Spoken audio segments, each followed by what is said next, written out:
आज एक बहुत ही अनफॉर्चुनेट खबर सामने आई। एक दुकान से 20 से 25 लाशों के बाकियात मिले हैं।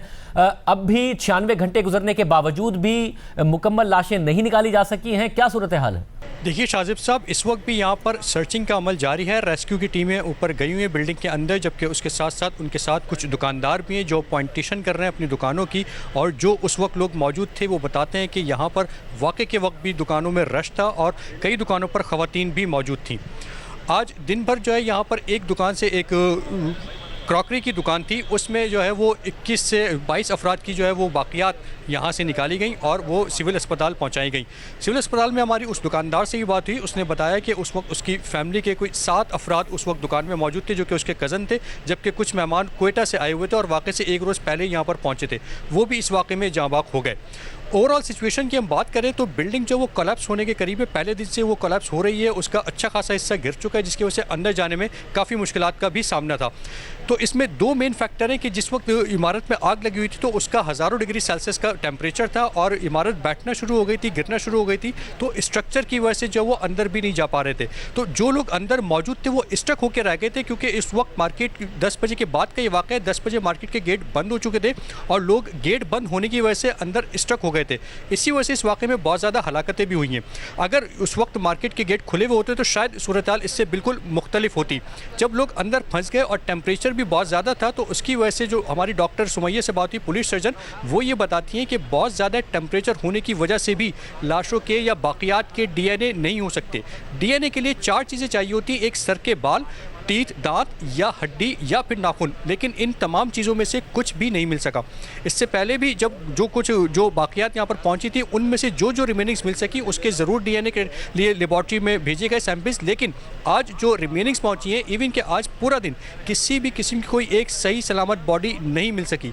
आज सारा दिन मलबे से सिर्फ और सिर्फ रिमेनिंग्स मिली हैं, लिहाजा अभी इस वक्त उन लाशों की तादाद कंफर्म नहीं की जा सकती। हमारी डॉक्टर पुलिस सर्जन से बात हुई डॉक्टर सुमैया से, तो ये बताती हैं कि अभी वो लाशों की तादाद फिगर जो है वो कंफर्म नहीं कर सकती। इससे पहले 30 अफराद जिनकी लाशें थीं वो ज़रूर हैं, उसके बाद रिमेनिंग्स आ रही हैं, तो वो अब तक जो है वो 22 से ज़ायद अफराद की पहुँच चुकी हैं सारा दिन में। तो मुमकिन तौर पर वो कहती हैं कि शायद ये किसी एक फ़र्द की वाक़यात हो, 2 फ़र्द की, या कितनी हो सकती है उस बारे में कोई फिगर नहीं दी जा सकती। इसी तरह से जो तहक़ीक़ात है उसका भी दायरा वसी किया गया और जो लाशें यहाँ से जा चुकी थी सर्द खाने में, उनको दोबारा लाया गया आज दोबारा सिविल अस्पताल के मुर्दाखाने में, जहाँ पर उनके सैंपल लिए गए। और अब इससे पहले DNA के लिए सैंपल लिए गए थे, लेकिन अब वो सैम्पलिंग की जा रही है जिसमें इन लाशों पर इस बात की तहक़ीक़ात की जाएगी कि इन पर कोई केमिकल यूज़ हुआ है या नहीं, या किसी किस्म के केमिकल के कोई आसार हैं या नहीं। वो सैंपल भी आज मुतअद्दिद लाशें यहाँ पर लाई गई और उनसे सैंपल लिए गए और कराची यूनिवर्सिटी की इंडस्ट्रियल एंड एनालिटिकल लेबॉर्ट्री में रवाना कर दी गए। इस लेबॉर्ट्री में इससे पहले भी इसी किस्म के टेस्ट हो चुके हैं।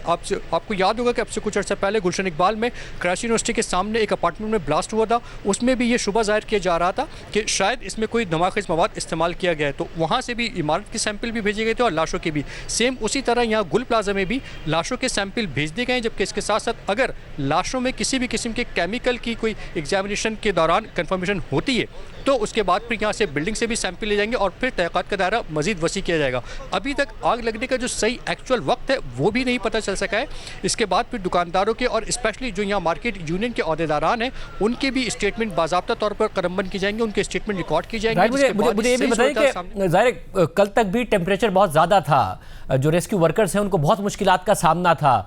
इस वक्त क्या ऐसी चीज़ है कि हालत इतनी मखदूश हो गई है कि इस बात में एहतियात की जा रही है कि मलबे के नीचे अगर कोई जिंदा है तो उसको हटाने के अमल में कहीं नुकसान ना हो जाए, उसकी जान ना चली जाए, या टेम्परेचर बहुत ज़्यादा इस वक्त क्या 96 घंटे गुजरने के बावजूद भी क्या वजह है कि मुकम्मल नहीं हुआ अमल? देखिए, टेम्परेचर तो किसी तरह कूल डाउन हो ही गया, इसीलिए आज दिन भर भी जो है वो जगह जगह से शावरिंग की जाती रही। लेकिन जो इमारत का स्ट्रक्चर है वो इस काबिल नहीं है कि इसमें जो है बिल्कुल आज़ादाना तौर पर जो है इसमें आप घूम सकें या किसी को सर्च कर सकें।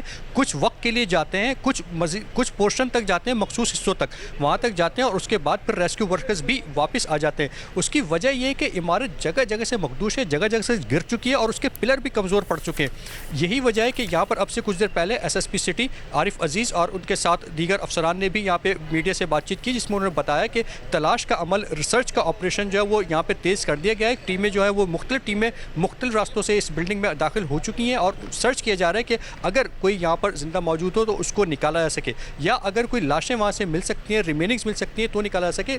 लाशों की बात जो है वो यहाँ पे नहीं की जा सकती, क्योंकि माहिरीन ये कहते हैं, और यहाँ पे जो पुलिस अफसरान है, उसके अलावा जो हम खुद यहाँ पर देख रहे हैं रिपोर्टिंग के दौरान, तो डेब्रिस हो चुका है अंदर, जो वो मुकम्मल तौर पे सब चीज़ें जल चुकी हैं। जो लोहे का सामान था, प्लास्टिक का सामान था, सारा हाईली फ्लेमेबल अशिया थी, वो तमाम की तमाम जल चुकी हैं अंदर। इस किस्म की सूरत हाल है कि रेस्क्यू वर्कर्स ये बताते हैं कि शायद हम रिमेनिंग्स पर ही चल रहे हो, क्योंकि मलबा बहुत ज़्यादा है। उस मलबे में से इंसानी ह्यूमन रिमेनिंग्स निकालना भी एक आसान काम नहीं है, जबकि इमारत खुद मखदूश हो चुकी है।